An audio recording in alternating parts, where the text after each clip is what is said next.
Dua tiga record. Assalamualaikum warahmatullahi wabarakatuh. Kami dari kelompok 12 akan mempresentasikan tugas besar jaringan komunikasi data atau Jarkomdat.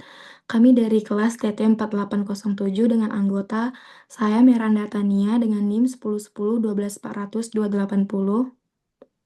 Saya Raffi Manggali dengan NIM 10 10 12 400 186. Dan saya Muhammad Rifki Farezi dengan NIM 1010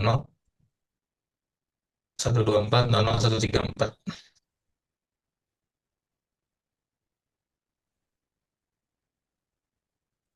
Nah, tujuan dari tugas besar ini yaitu untuk mempelajari topologi jaringan VLSM, routing RIP versus 2, DNS, HTTP, TCP, UDP, MIC table, dan ARP table.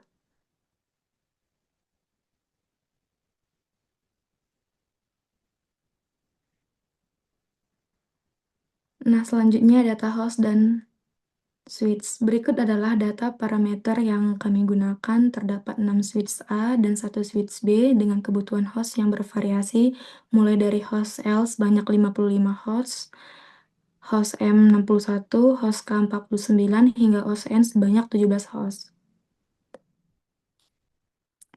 Nah, skenario jaringan ini di mana pada gedung 1 ada divisi A, B, C, gedung 2 itu divisi D, gedung 3 itu server, dan router internet itu untuk default route. Nah, ini adalah visualisasi topologi jaringan yang telah kami rancang. Terlihat pembagian area logis per gedung beserta interkoneksi antara router dan switch untuk memastikan semua divisi saling terhubung.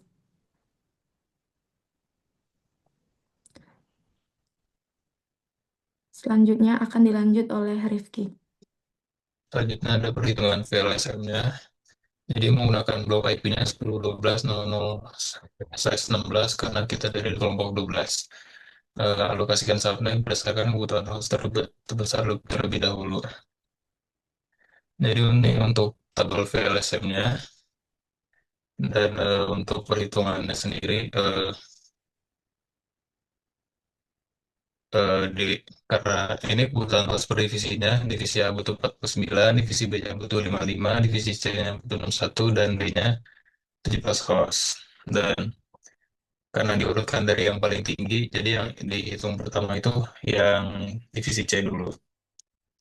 Cara menghitungnya itu adalah dengan 2 pangkat N dikurang 2, itu harus lebih besar sama dengan dari kebutuhan host ditambah satu IP gateway-nya.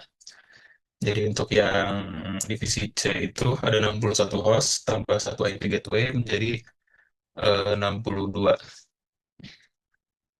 Nah, untuk prefix yang dipilih itu 26 karena yang prefix 26 itu menyediakan 64 IP sehingga bisa menampung IP divisi C yang berisikan 62.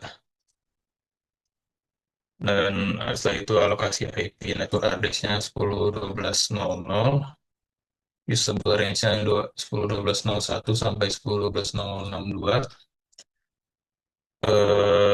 Dan untuk broadcast-nya di 10.12.063. Dan setelah itu yang divisi B sama seperti yang divisi C, itu perhitungannya 2 pangkat 10 dikurang 2. Untuk prefix yang dipilih itu 26 karena host yang berada di divisi B itu ada 55 ditambah satu IP gateway, jadi ada 56. Jadi bisa ditambung oleh prefix 26. Untuk eh, alokasi IP-nya itu 10.12.064, usable range-nya dari 10.12.065 sampai 10.12.0126, dan untuk broadcast address-nya 10.12.0127. Untuk divisi A itu pakai 49 host, jadi tambah satu IP gateway jadi 50 menggunakan prefix 26. Untuk yang divisi D itu 17 host tambah satu IP gateway jadi 18, pakai yang 27 karena cukup 27 itu bisa ditampung oleh 30 32 IP yang disediakan oleh prefix 27. Setelah itu untuk subnet server itu pakai 10.12.024, prefixnya 30.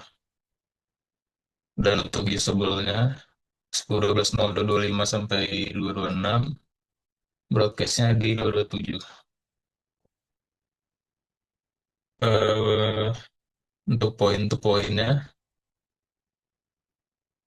untuk ke router 1 dan router 3 itu pakai networknya 10.12.0.228, usable-nya 229 sampai 230, dan broadcast-nya pakai 231.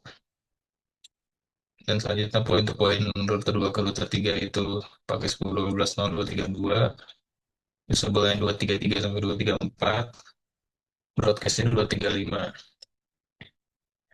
Dan untuk yang terakhir, point-to-point router 3 ke internet, itu networknya pakai 10.12.0.236, usable-nya 237 sampai 238, broadcast-nya 239. Prefix-nya semuanya di sini pakai 30 karena cukup untuk ditampung. Ya, selanjutnya akan dilanjut oleh Raffi.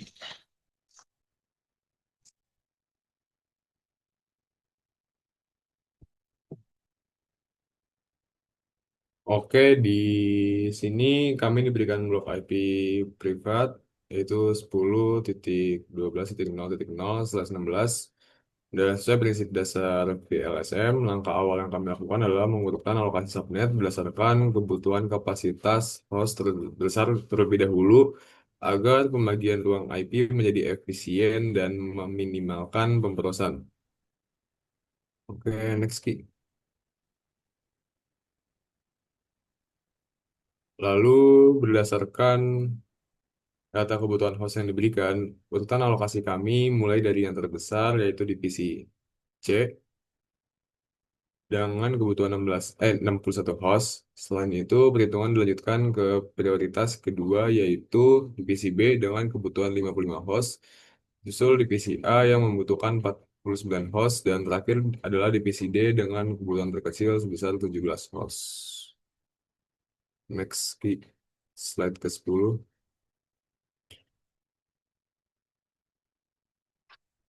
Oke, setelah pembagian IP selesai, kami mengonfigurasikannya pada perangkat layer 3. Pada slide ini ditampilkan parameter konfigurasi interface IP untuk router A, agar jaringan di bawah router A ini dapat saling mengenali dan terhubung dengan jaringan luar secara dinamis. Kami mengaktifkan protokol routing RIP versi 2 atau V2. Next, ke slide 11. Selanjutnya, langkah konfigurasi yang berupa juga kami terapkan pada perangkat router B, suruh interface dipasangkan alamat IP yang sesuai hasil VLSM. Kemudian ditambahkan protokol RIP V2 ke dalam sistem routingnya agar pertukaran informasi tabel routing antar router berjalan otomatis. Next. Selanjutnya, pada router C, selain mengaktifkan RIP V2 untuk interkoneksi jaringan internal, khusus untuk jalur yang mengarah keluar menuju area publik atau internet, kami mengonfigurasikan interface pada router internet dengan menggunakan metode static root. Next. Lalu di pengujian ping gunakan untuk mengecek apakah suatu perangkat dalam jaringan dapat dihubungi serta untuk mengetahui kualitas koneksi jaringan melalui waktu respons atau latency dan tingkat keberhasilan pengiriman paket. Oke, selanjutnya akan dijelaskan oleh Rifki. Selanjutnya ada pengujian ping dari divisi A ke B. Itu karena divisi B itu sebelumnya kita pakai IP yang 10.12.066. Dan hasilnya terkirim semua, tidak ada paket loss-nya. Setelah itu untuk ke divisi C itu IP-nya menggunakan 10.12.02 untuk usable-nya. Dan untuk di divisi D itu menggunakan yang 194, 10.12.0194. Dan untuk yang ke gateway divisi A itu pakai yang pin-nya IP-nya yang 10.12.0.129. Dan untuk yang ke server pakai pin yang 10.12.0.226. Setelah itu dari divisi B ke divisi A. Itu menggunakan IP 10.12.0.129. Dan untuk dari divisi B ke divisi C itu menggunakan IP 10.12.02. Untuk divisi D menggunakan pingnya IP 10.12.0.194. Dan untuk gateway divisi B itu IP-nya 10.12.065. Dan untuk ke yang server menggunakan IP 10.12.0.226. Selanjutnya akan dilanjut oleh Tania. Ini slide ke berapa next lagi? Sorry. Ya, yang Oke. Di slide ke-24 ini. operasi, sorry. Oke. Di slide 24 ini, PC divisi C ke PC divisi A. Memasuki segmen pengujian, kita bedah kembali skenario geografis dari jaringan kami. Jaringan komunitas Galaksi Tama ini secara fisik dibagi ke dalam 3 gedung, yaitu gedung 1 mengakomodasi divisi A, B, dan C. Gedung 2 ditempati oleh divisi D, sedangkan gedung 3 didedikasikan khusus untuk area server utama. Next. Lalu PC divisi C ke PC divisi B. Eh,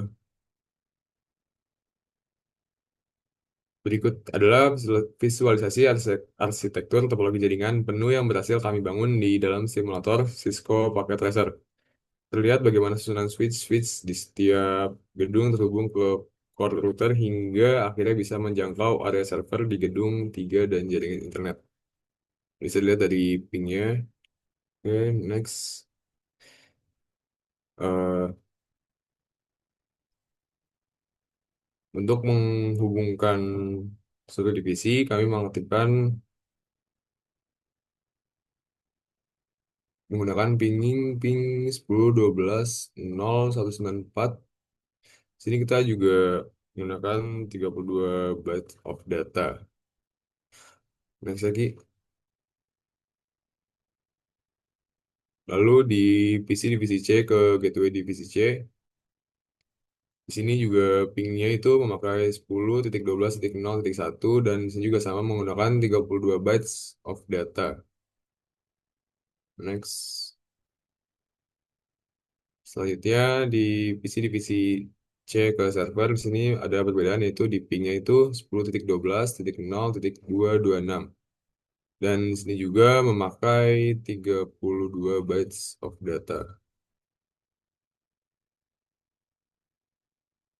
Lalu di PC divisi D ke PC divisi A itu kita memakai ping yang berbeda yaitu memakai ping 10.12.0.130. Tapi di sini kita memakai byte yang sama itu adalah 32 byte, lalu mendapatkan TTL itu 125. Dan di sini kita mendapatkan loss itu 0 atau 0% loss. Next key. Lalu di PC D ke PC B, kita memakai ping 10.12.0.66 dan juga memakai 32 bytes. Dan di sini kita mengirim 4 paket dan mendapatkan hasil 0% loss. Nextnya, PC divisi D ke PC divisi C. Di sini kita memakai pingnya itu 10.12.0.2 dan memakai 32 bytes of data dan mendapatkan hasil 0% loss dari pengiriman 4 paket. Nextnya, PC divisi D ke gateway divisi D. Di sini kita memakai ping 10.12.0.193.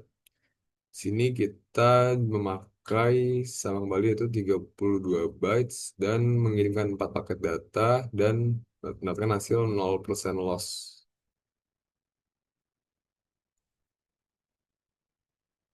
Lalu di sini PC divisi D ke server. Di sini kita memakai ping 10.12.0.226. Lalu kita mendapatkan hasil yaitu 0% loss dari 4 pengiriman data.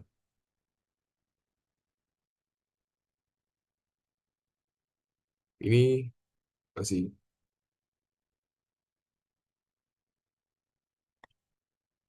sebentar.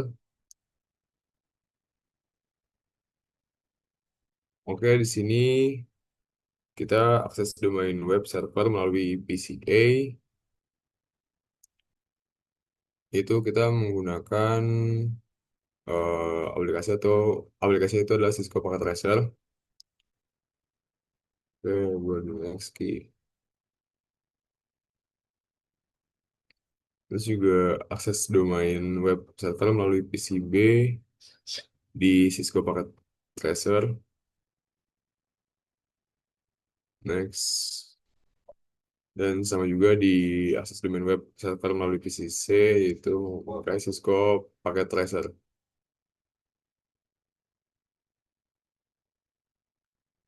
Sorry, ini udah slide berapa? 7. Oke. Oke, selanjutnya akan dijelaskan oleh Atania.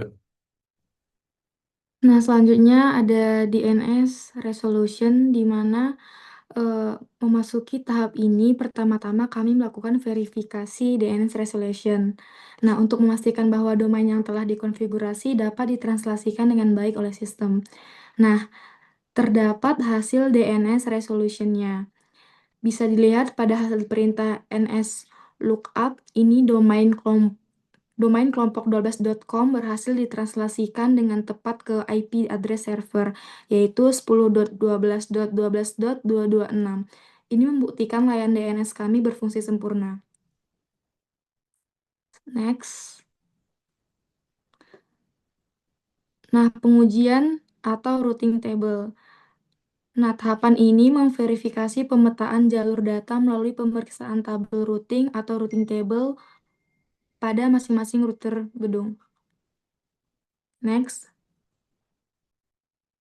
Nah, router gedung 1, di sini terdapat indikator C untuk jaringan yang terhubung langsung, dan indikator R menandakan bahwa jalur ke gedung lain telah dipelajari secara dinamis menggunakan protokol RIP. Next.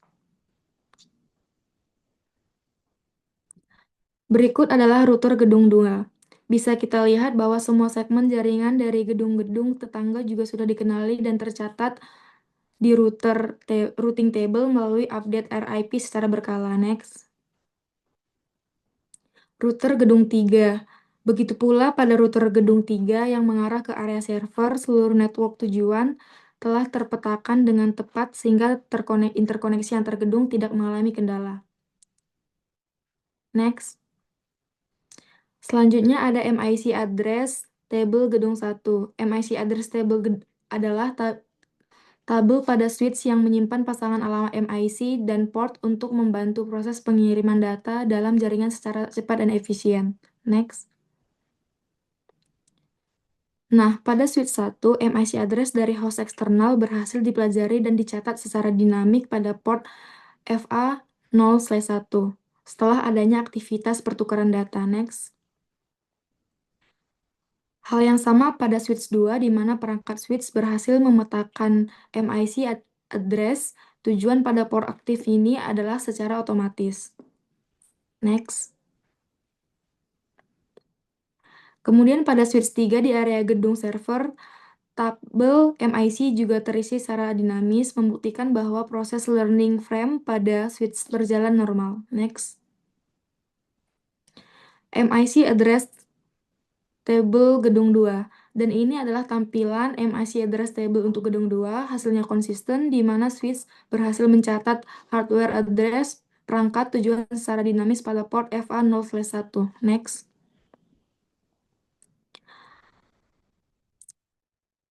ARP Table pada router slice PC.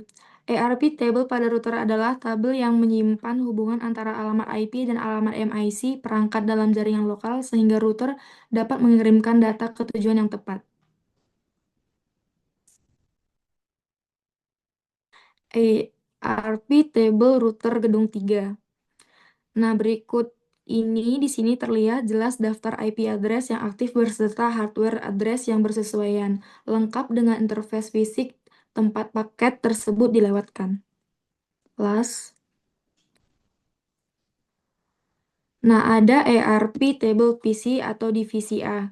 Kami juga mengecek dari sisi end device, ini adalah hasil perintah ARP min atau min A pada PC divisi A. Terlihat bahwa PC telah berhasil mencatat alamat IP gateway beserta physical address-nya dengan tipe dinamik.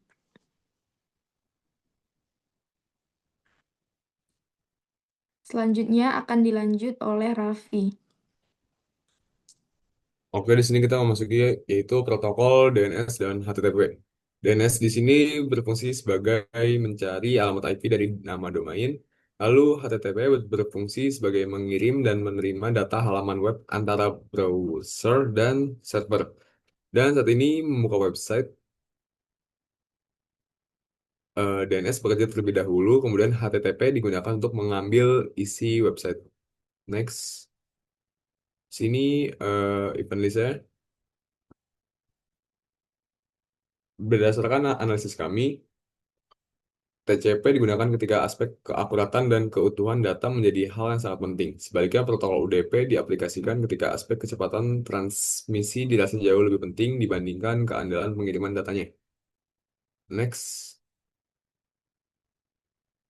Oke, di sini eh, untuk membuktikannya secara praktis, kami memantau pergerakan paket data melalui fitur event list pada mode simulasi. Melalui panel ini, kami memfilter jalannya jaringan untuk membedah struktur data pada saat segmen TCP dan UDP dibentuk oleh perangkat.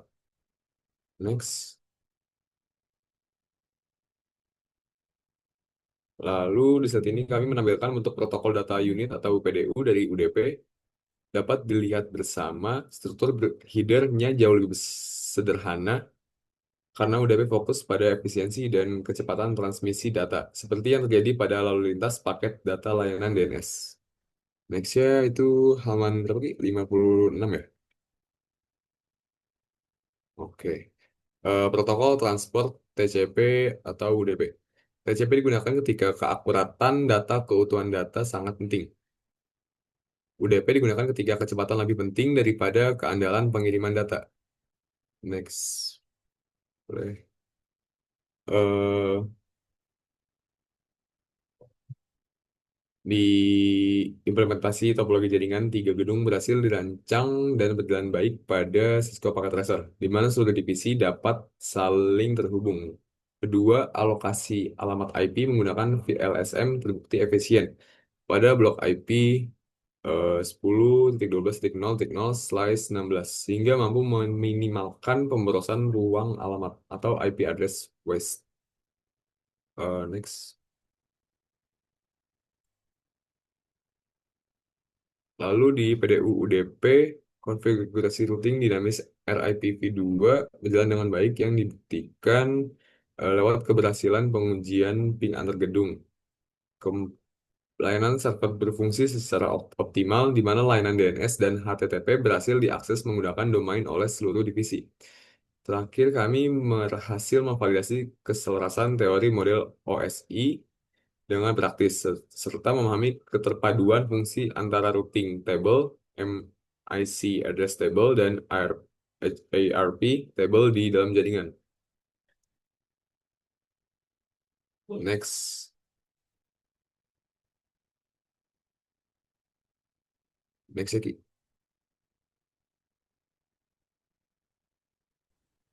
Nah, maka kami mendapatkan kesimpulan berdasarkan hasil perancangan dan pengujian yang telah kami lakukan, dapat disimpulkan bahwa implementasi topologi tiga gedung menggunakan Cisco Packet Tracer telah berhasil dilakukan. Pengelamatan menggunakan VLSM terbukti sangat efisien dalam meminimalkan pemborosan IP. Selain itu, routing dinamis RIPv2 serta layanan DNS dan HTTP pada server telah berjalan optimal. Seluruh proses pengiriman data pun divalidasi sukses melalui simulation mode serta pengecekan tabel jaringan seperti routing table, MIC address table, dan ERP table. Next. Sekian pemaparan dari kelompok 12 mengenai tugas besar jaringan komunikasi data ini. Mohon maaf apabila ada kekurangan. Oke, untuk demo simulasinya, pertama kita akan coba dari demo connectivity dari pin ke gateway, berarti dari divisi A untuk ke gateway-nya sudah berhasil. Setelah itu kita coba untuk dari divisi A ke divisi B untuk IP-nya di 66. Oke.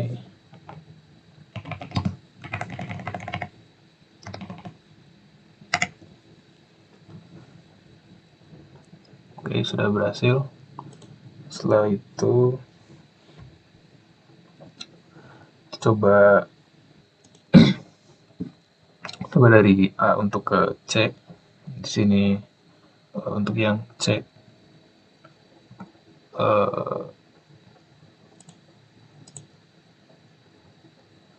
IP-nya 2. Setelah coba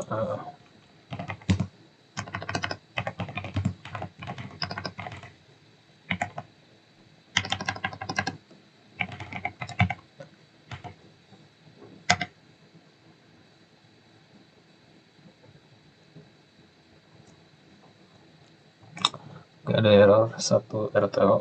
Kita coba lagi. Dan ya sudah berhasil. Oke, selanjutnya untuk antar gedung kita coba dari A untuk ke D. Yang D IP-nya 194.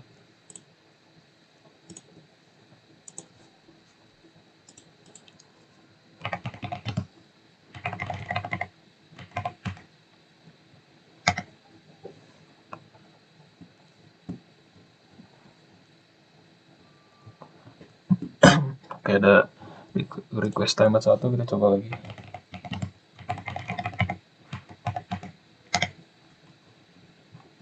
Dan ya sudah berhasil, receive 4, loss 0, berarti paket lossnya 0%.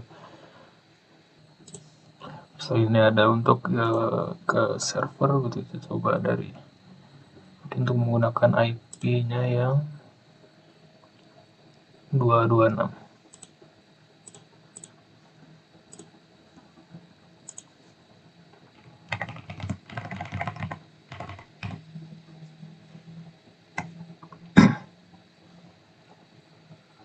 Oke. Ada RTO sekali. Kita coba lagi.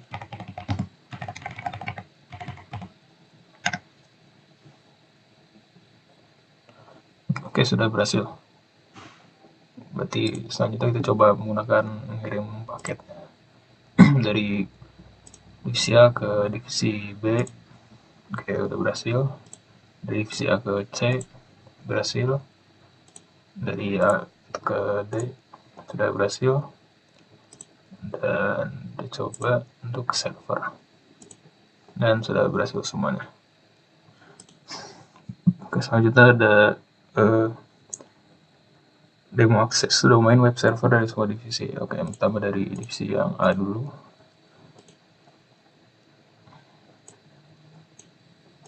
Oke.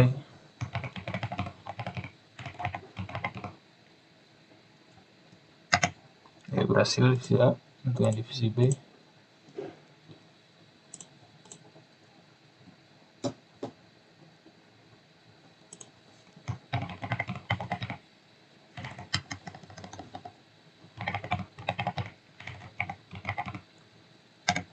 Saya berhasil divisi B, divisi C.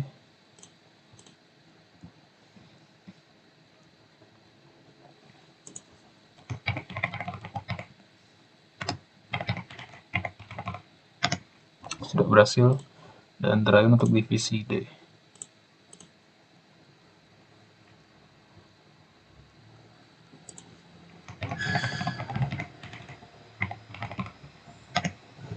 Ya, sudah berhasil juga. Selanjutnya kita ada untuk demo MAC address table di switch. Oke, kita pakai yang dari divisi gedung 2. Pertama kita masukin IP yang dari router dulu. Sini IP-nya 234.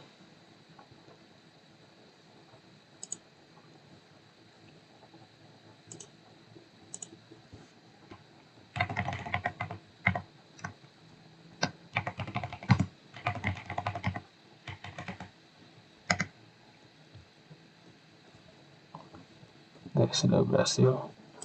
Setelah itu coba yang satu lagi.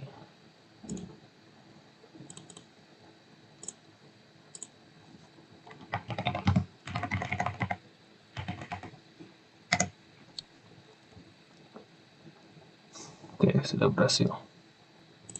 Oke, setelah itu kita lihat untuk MAC address-nya di switch.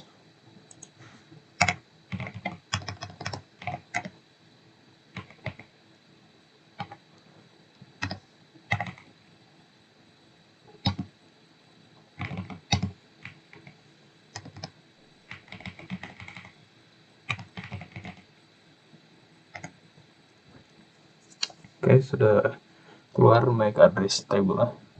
Dan di sini sudah kelihatan MAC address-nya untuk alamatnya. Jadi untuk yang untuk yang 03 itu dari PC yang 2. Untuk yang 02 itu untuk ke PC yang ini, PC 6. 01-nya untuk ke routernya. Di sini terlihat MAC address-nya sudah keluar. Oke, selanjutnya kita ada masuk ke ARP routing table. Itu kita coba dulu. Jadi ARP sendiri itu berisi untuk data untuk MAC address dengan IP-nya. Jadi akan dicoba dulu untuk ARP-nya.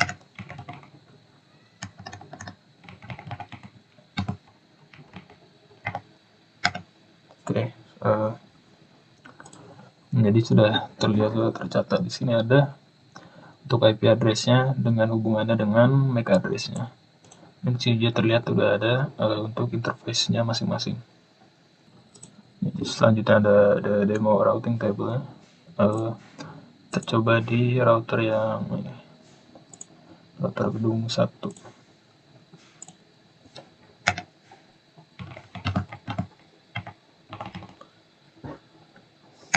Ya, sudah muncul, terlihat ada sini, ada penjelasannya dan ada juga untuk routingnya sendiri ini. Jadi lihat untuk C itu untuk yang sambungan antar perangkat langsung. Kalau C itu R itu untuk RIP-nya, dan ada juga penjelasan yang lainnya. Setelah itu kita coba yang terakhir untuk mencoba simulasi. Untuk yang terakhir untuk simulasinya di NSI atau LTTP untuk TCP dan UDP-nya. Nah, ini perbesar dulu. Oke.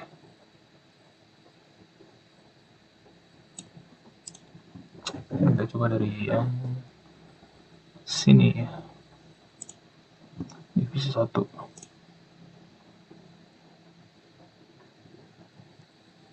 Sini kita coba untuk masuk ke webnya. Oke, lalu di sini akan coba ini step berikutnya untuk dari PC ke switchnya. Setelah itu akan masuk ke router, lalu dari situ akan di oke, kita coba terakhir untuk simulasinya. Di sini terlihat ada simulation panelnya. Jadi ada timestamp sama dari mana arahnya arah prosesnya berjalan. dari divisi A ke gedung 1, setelah itu dari gedung 1 dikirim ke gedung 3, setelah itu akan ke server, satu balik ke router gedung 3-nya. Nah, dan untuk di DNS ini menggunakan UDP-nya di situ. Jadi berganti TCP. Dan itu ya, setelah itu ada TTP-nya.